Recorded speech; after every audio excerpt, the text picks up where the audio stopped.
Aku tidak pernah membayangkan bahwa malam itu akan menjadi malam terakhir aku merasa aman sebagai seorang istri. Malam ketika hujan turun tanpa henti, dan pintu rumah yang seharusnya melindungiku justru berubah menjadi penjara. Orang yang menggenggam tanganku di pelaminan, malam itu menyeret tubuhku di lantai dingin tanpa rasa bersalah. Lebih kejam lagi, suara tawa keluarga suamiku terdengar jelas, seolah penderitaanku hanyalah tontonan hiburan. Malam itu bukan hanya tubuhku yang hancur, tapi juga kepercayaanku pada kata keluarga. Halo sahabat, terima kasih sudah kembali di channel Cerita Fafa. Cerita yang akan kamu dengar bukan untuk mencari simpati, melainkan untuk membuka mata bahwa kekerasan bisa terjadi di balik senyum rumah tangga yang terlihat baik-baik saja. Sebelum kita masuk lebih dalam, yuk kita ramaikan dulu kolom komentarnya, serta jangan lupa untuk klik tombol like, subscribe, dan aktifkan loncengnya agar sahabat Fafa tidak ketinggalan cerita-cerita seru lainnya. Dukungan dari sahabat sangat membantu channel ini untuk terus berkembang dan menyajikan cerita-cerita menarik lainnya. Dan seperti biasa, Fafa mau absen nih. Coba tulis nama sahabat, asal kota, dan ketik kata hadir di kolom komentar bawah.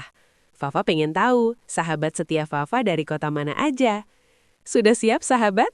Yuk kita langsung masuk ke ceritanya.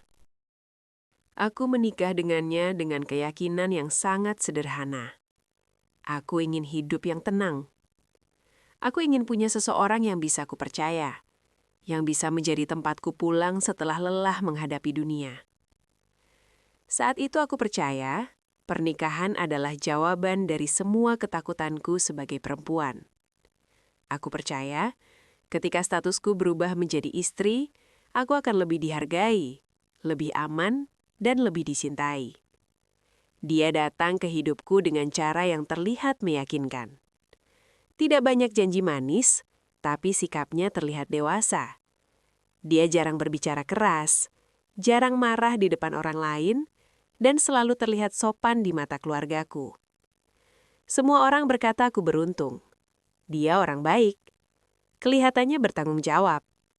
Kamu aman sama dia. Aku mendengar semua itu, dan aku ikut mempercayainya. Di awal pernikahan, aku berusaha menjadi istri yang baik. Aku bangun lebih pagi, mengurus rumah, menyiapkan keperluannya, dan berusaha tidak banyak menuntut. Aku berpikir cinta itu tentang memberi, bukan menuntut. Namun perlahan, aku mulai merasa kehilangan ruang untuk menjadi diriku sendiri. Awalnya hanya hal kecil. Dia mulai mengatur caraku berpakaian. Katanya istri itu harus tahu diri. Aku mengalah. Aku pikir mungkin dia hanya cemburu karena sayang. Lalu dia mulai mengatur dengan siapa aku boleh berbicara. Teman-teman lamaku perlahan menjauh. Bukan karena mereka pergi, tapi karena aku dipaksa menjauh. Setiap kali aku ingin keluar rumah, selalu ada pertanyaan yang terasa seperti interogasi. Mau kemana? Sama siapa? Ngapain lama-lama? Aku mulai merasa bersalah hanya karena ingin menghirup udara di luar rumah. Ketika aku mencoba menjelaskan perasaanku, dia selalu memotong dengan kalimat yang sama. Kamu ini istri, tugasmu nurut. Kalimat itu terus terngiang di kepalaku. Pelan-pelan aku mulai percaya bahwa pendapatku memang tidak penting. Bentakan mulai muncul. Bukan setiap hari, tapi cukup sering untuk membuatku waspada. Aku mulai belajar membaca perubahan nada suaranya, ekspresi wajahnya, dan cara dia menutup pintu. Aku hidup dalam keadaan siaga. Takut salah bicara, takut salah bertanya, takut terlihat tidak patuh. Yang paling menyakitkan, setiap kali aku mencoba mencari dukungan, aku selalu kalah. Keluarganya memihak dia sepenuhnya. Di mata mereka, aku selalu istri yang kurang bersyukur. Setiap keluhanku dianggap drama. Setiap air mataku dianggap akting. Apa-apa dikit nangis. Namanya juga suami. Kamu harus lebih sabar. Aku mulai menyimpan semuanya sendiri. Aku belajar tersenyum di depan orang lain, meski di dalam hatiku penuh ketakutan. Malam-malamku sering diisi dengan tangis tanpa suara. Aku menangis bukan karena satu kejadian, tapi karena perasaan kehilangan diriku sendiri. Aku bukan lagi perempuan yang percaya diri. Aku bukan lagi seseorang yang berani berbicara. Aku hanyalah istri yang berusaha bertahan agar tidak dianggap gagal. Aku bertahan bukan karena aku kuat, tapi karena aku takut. Takut diceraikan, takut dicap perempuan tidak becus, takut keluargaku malu. Aku terus berkata pada diriku sendiri, semua ini akan membaik. Mungkin dia hanya sedang lelah. Mungkin aku yang harus berubah. Aku tidak sadar, saat itu aku sedang membenarkan perlakuan yang seharusnya tidak pernah dibenarkan. Dan tanpa kusadari, malam paling mengerikan dalam hidupku sedang menunggu. Malam itu sebenarnya tidak diawali dengan pertengkaran besar. Tidak ada teriakan, tidak ada firasat bahwa hidupku akan berubah selamanya. Hujan turun sejak sore, membuat udara dingin dan suasana rumah terasa semakin sunyi. Aku duduk di ruang tengah, menunggu suamiku pulang. Jam di dinding berdetak pelan, 1 menit terasa seperti 1 jam. Biasanya dia pulang lebih awal, atau setidaknya mengirim pesan jika akan terlambat. Tapi malam itu tidak ada kabar sama sekali. Aku mencoba menenangkan diri. Mungkin dia sibuk, kataku dalam hati. Mungkin ponselnya mati. Namun semakin malam, rasa cemas itu berubah menjadi takut. Bukan takut karena dia belum pulang, tapi takut pada reaksinya jika aku bertanya. Pukul 11 malam, suara motor akhirnya terdengar. Jantungku berdegup kencang. Aku berdiri perlahan, menyiapkan diri untuk menyambutnya dengan wajah sebaik mungkin. Pintu terbuka. Dia masuk tanpa menatapku. Wajahnya datar, langkahnya berat, dan auranya terasa berbeda. Aku menelan ludah. Aku tahu satu kata salah bisa memicu sesuatu yang buruk. Dengan suara pelan dan hati-hati, aku bertanya, "Kamu kemana saja? Aku khawatir. Kamu nggak ngabarin." Kalimat itu sederhana. Tidak ada tuduhan, tidak ada nada tinggi. Namun baginya, pertanyaan itu adalah kesalahan besar. Dia berhenti melangkah, pelan-pelan menoleh ke arahku. Tatapannya tajam, dingin, dan penuh amarah. "Kamu ngapain nanya-nanya?" Katanya dengan suara rendah tapi mengancam. Aku mencoba menjelaskan. Aku bilang aku hanya khawatir sebagai istri. Aku bilang aku menunggu terlalu lama. Belum sempat aku menyelesaikan kalimat, tangannya sudah lebih dulu bergerak. Lenganku ditarik dengan kasar. Aku terkejut, kehilangan keseimbangan, dan terjatuh ke lantai. Suara tubuhku membentur lantai terdengar keras. Rasa sakit langsung menjalar ke seluruh tubuh. Tapi yang lebih menyakitkan adalah rasa takut yang tiba-tiba memenuhi dadaku. Aku mencoba bangkit, tapi dia kembali menarikku. Kali ini lebih keras. Tidak ada kata-kata. Tidak ada peringatan. Aku menangis dan memanggil namanya. Aku memohon agar dia berhenti. Aku berjanji tidak akan bertanya lagi. Namun malam itu, permohonanku tidak berarti apa-apa. Aku melihat wajahnya berubah. Seolah aku bukan istrinya, melainkan seseorang yang pantas dihukum.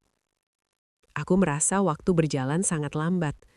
Setiap detik terasa panjang dan menyiksa. Aku tidak tahu harus berbuat apa, selain melindungi tubuhku sendiri. Di kepalaku hanya ada satu pikiran. Kenapa hanya karena satu pertanyaan, semua ini bisa terjadi? Aku merasa bersalah. Aku menyalahkan diriku sendiri karena bertanya, karena berbicara, karena berharap diperlakukan dengan normal. Aku ingin berteriak, tapi suaraku tertahan oleh ketakutan. Aku ingin lari, tapi kakiku gemetar. Di saat itulah aku sadar, aku tidak sedang berdebat dengan suami, aku sedang berhadapan dengan seseorang yang tidak lagi melihatku sebagai manusia. Dan malam itu, semuanya baru saja bermula. Aku tidak benar-benar tahu kapan semuanya berubah dari pertengkaran menjadi kekerasan yang brutal. Yang aku tahu, dalam hitungan detik, aku sudah tidak lagi berdiri sebagai seorang istri. Aku menjadi seseorang yang diseret, didorong, dan diperlakukan tanpa rasa kemanusiaan. Tangannya masih mencengkram lenganku dengan kuat. Aku berusaha melepaskan diri, tapi tenaga kami tidak seimbang. Tubuhku tertarik mengikuti langkahnya, melewati ruang demi ruang di rumah itu. Punggungku bergesekan dengan dinding. Kakiku tersandung karpet, dan akhirnya tubuhku jatuh menghantam lantai. Rasa sakitnya nyata, tapi ketakutan yang menyertainya jauh lebih menyesakan. Aku mencoba merangkak menjauh. Tanganku gemetar, nafasku terengah-engah. Aku masih berharap, mungkin ini hanya ledakan emosi sesaat. Mungkin dia akan berhenti. Namun harapan itu hancur saat aku merasakan rambutku ditarik ke belakang. Kepalaku terangkat paksa. Pandangan mataku berkunang-kunang. Aku berteriak. Aku memanggil namanya. Aku memohon, bukan lagi sebagai istri, tapi sebagai manusia. Berhenti, tolong.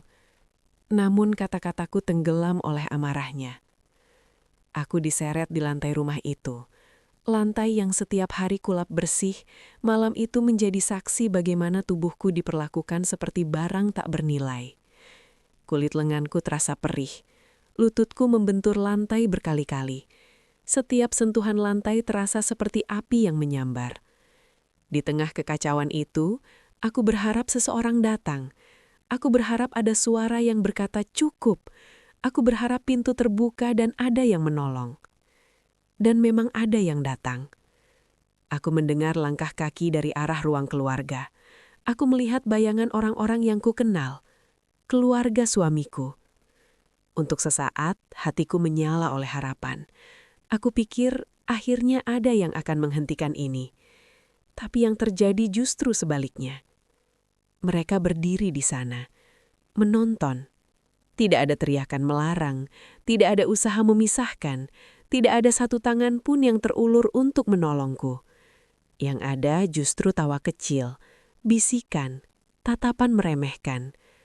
Saat itulah aku benar-benar merasa hancur. Setiap pukulan yang mendarat di tubuhku terasa 2 kali lebih sakit, karena aku tahu penderitaanku bukan hanya dibiarkan, tapi diterima. Aku merasa seperti tontonan, seperti hiburan di malam hujan, seperti seseorang yang pantas diperlakukan demikian. Aku mencoba melindungi kepalaku dengan kedua tangan. Tubuhku meringkuk, refleks bertahan hidup yang tersisa. Aku tidak lagi melawan. Aku hanya ingin ini cepat selesai. Air mataku mengalir tanpa bisa kutahan. Bukan hanya karena sakit, bagi karena rasa dihianati. Aku pernah memanggil mereka keluarga. Aku pernah duduk satu meja dengan mereka. Aku pernah percaya mereka akan menjagaku. Tapi malam itu aku belajar satu hal yang sangat pahit. Tidak semua yang disebut keluarga memiliki hati. Waktu terasa berhenti. Aku tidak tahu berapa lama kekerasan itu berlangsung. 1 menit terasa seperti 1 jam. Ketika akhirnya tangannya berhenti, aku sudah kehabisan tenaga. Tubuhku terasa berat, nafas tersengal-sengal, mataku basah dan pandanganku kabur. Aku tergeletak di lantai, sementara mereka perlahan pergi satu persatu, seolah tidak terjadi apa-apa. Tidak ada yang bertanya apakah aku masih hidup, tidak ada yang peduli dengan luka-lukaku. Dan di lantai dingin itu, aku menyadari sesuatu yang mengerikan. Aku tidak aman, bukan hanya dari suamiku, tapi dari seluruh rumah itu. Malam itu bukan hanya tubuhku yang diseret dan dipukul, tapi juga sisa keyakinanku tentang arti keluarga. Aku sempat berpikir, setelah kekerasan itu berhenti, penderitaanku juga akan berakhir. Aku salah. Karena ternyata rasa sakit tidak selalu datang dalam bentuk pukulan. Saat tubuhku masih tergeletak di lantai, napasku belum teratur, dan tanganku masih gemetar, mereka mendekat. Bukan untuk menolong. Bukan untuk bertanya apakah aku baik-baik saja. Mereka datang membawa kata-kata. Mertuaku berdiri di hadapanku, menatapku dari atas ke bawah. Tatapannya bukan tatapan orang dewasa kepada orang yang terluka, melainkan tatapan merendahkan, seolah aku adalah kesalahan yang harus dikoreksi. "Kamu itu perempuan gak tahu diri," katanya. "Kami sudah terima kamu di keluarga ini, tapi kelakuanmu begini." Aku ingin menjawab. Aku ingin membela diri.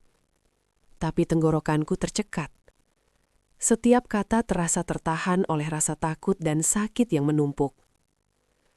Kalimat demi kalimat mereka lontarkan tanpa jeda. Aku disebut istri durhaka. Aku dituduh tidak tahu berterima kasih. Aku dianggap sebagai sumber semua masalah. Tidak satu pun dari mereka menyebut apa yang baru saja terjadi sebagai kekerasan.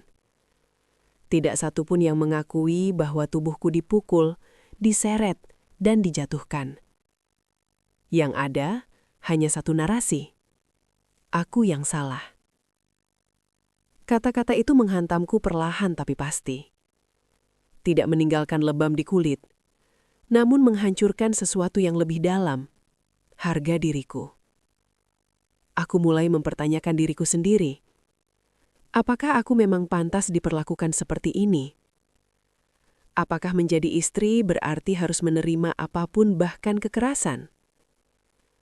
Aku merasa kecil. Sangat kecil. Seolah keberadaanku tidak memiliki nilai apapun. Mereka berbicara seolah aku tidak ada di sana. Seolah aku bukan manusia yang bisa mendengar dan merasakan. Seolah aku hanyalah objek pelampiasan. Salah satu dari mereka tertawa kecil dan berkata, "Perempuan kayak kamu memang harus dikerasin, biar tahu posisi." Kalimat itu menancap dalam pikiranku. Lebih dalam dari rasa sakit di tulang rusukku. Lebih lama tinggal daripada perih di kulitku. Aku ingin menangis keras-keras. Tapi air mataku justru jatuh tanpa suara. Aku takut jika aku bersuara, aku akan kembali diseret. Aku takut jika aku melawan, aku akan dianggap lebih bersalah. Di saat itulah, aku merasa benar-benar sendirian. Bukan hanya sendirian secara fisik, tapi sendirian sebagai manusia yang kehilangan perlindungan.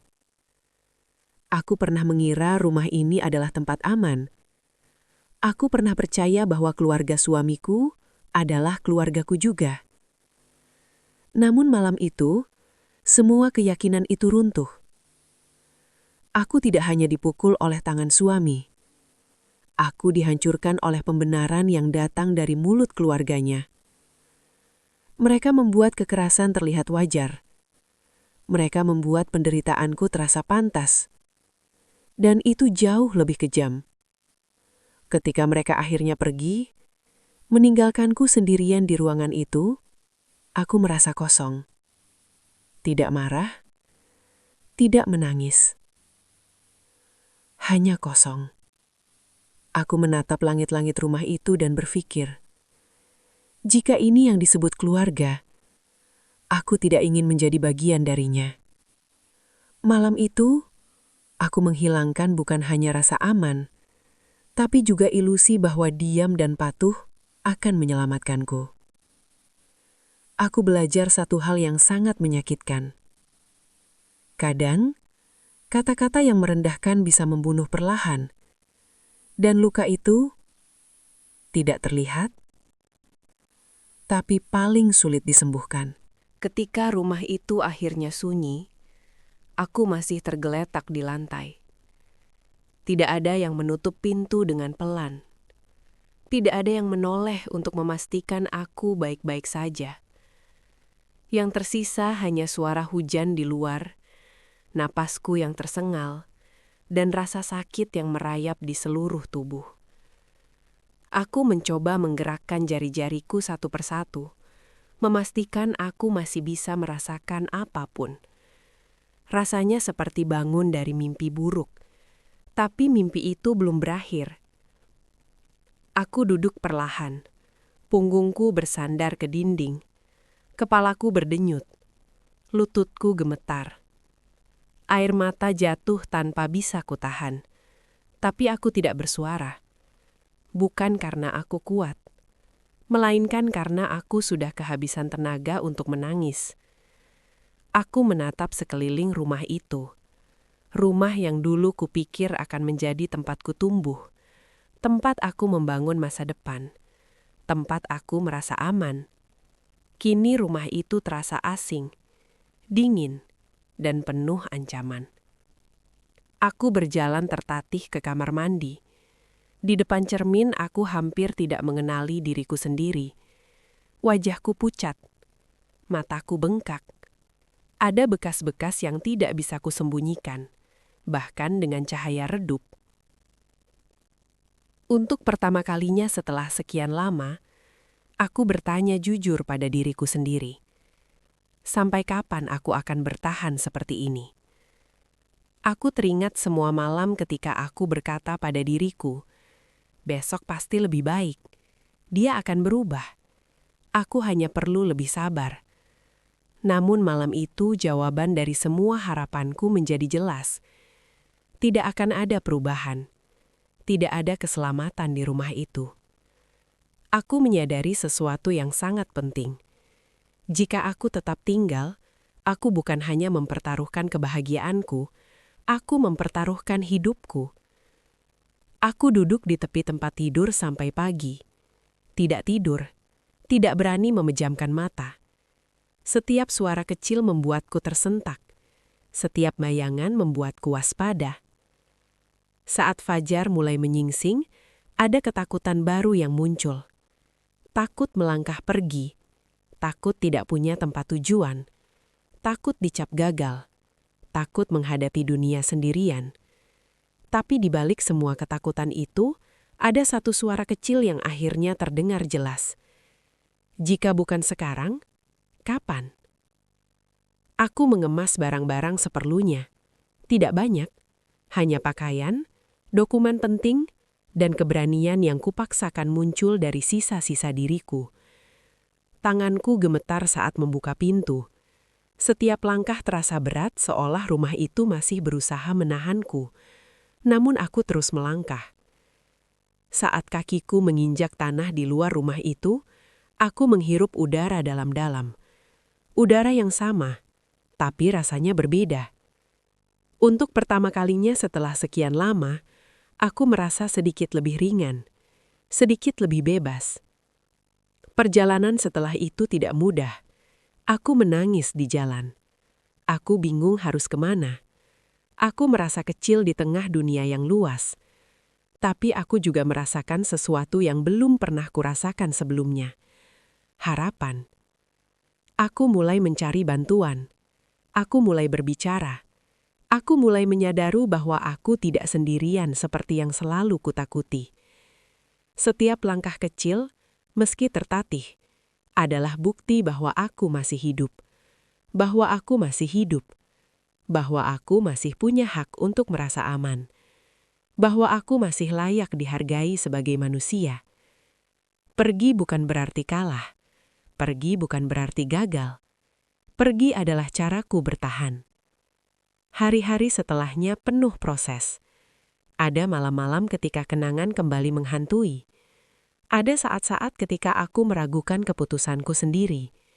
Namun setiap kali keraguan itu datang, aku mengingat satu hal. Aku masih bernapas. Aku masih hidup. Dan itu cukup untuk terus melangkah. Malam paling mengerikan dalam hidupku memang meninggalkan luka. Tapi dari malam itulah, aku belajar memilih diriku sendiri. Aku tidak tahu bagaimana masa depanku akan berjalan. Tapi satu hal yang aku tahu pasti, aku tidak akan pernah kembali ke tempat yang menghancurkanku. Dan untuk pertama kalinya, aku tidak lagi bertahan untuk orang lain. Aku bertahan untuk menyelamatkan diriku sendiri. Terima kasih sudah mendengarkan ceritaku sampai akhir. Jika ada satu pesan yang ingin kusampaikan, ini penting. Cinta tidak pernah menyakiti. Pernikahan tidak pernah membenarkan kekerasan. Jika kamu berada dalam hubungan yang membuatmu takut, terluka, dan kehilangan dirimu sendiri, itu bukan cinta. Dan kamu tidak sendirian. Terima kasih atas dukunganmu.